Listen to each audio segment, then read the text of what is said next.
Ако на 3 места се случат различни несреќи, пожар, поплава и индустријска хаварија, кое население најлесно ќе се спаси?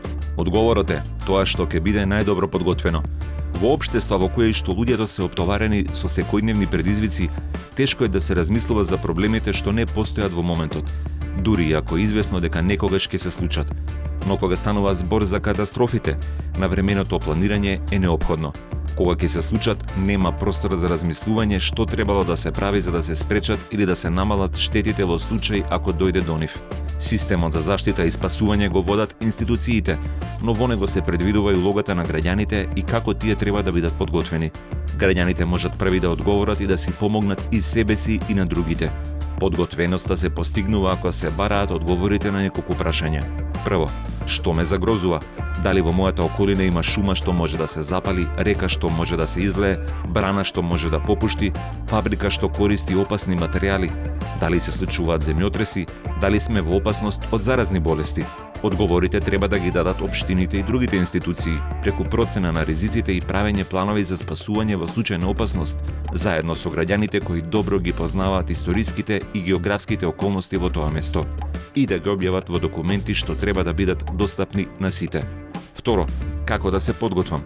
За првичната реакција, добро е да се знаат најбезбедните места во домот при земјотрес, поплава, невреме, студен бран, излевање штетни материи и друго, или најбрзиот начин тие да се напуштат.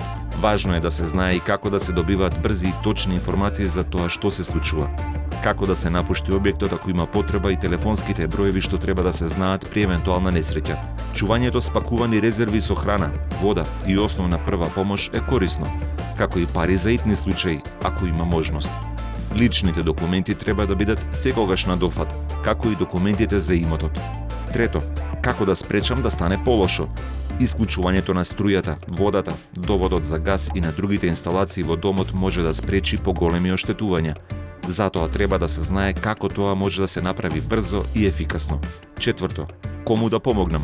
Треба да знаеме дали во нашата околина има повозрасни лица, лица со попреченост или луѓе од други ранливи групи кои потешко можат самите да си помогнат. И домашните миленици треба да ги имаме во личните планови за реакција и за спасување.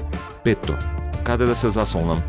Кога ќе се случат несреќи, често е неопходно да се напушти домот и местото на живење. Затоа треба да постојат однапред подготвени рути за евакуација и места за собирање на семејството ако се изгубите во метежот. Која рута ќе ја избереме ќе зависи од тоа што точно се случило и колкав размер има. При поплави се оди на повисоки места, при пожари подалеку од шумите и така натаму. Точно е дека ниедна подготвеност не може да обезбеди 100% заштита, дури ако некој верува дека е посилен од природата. Но секако е подобро да бидеме свесни за опасностите околу нас и да имаме план, отколку целосно да се препуштиме на случувањата. Подготвеноста може да спаси животи, нашиот и на другите околу нас.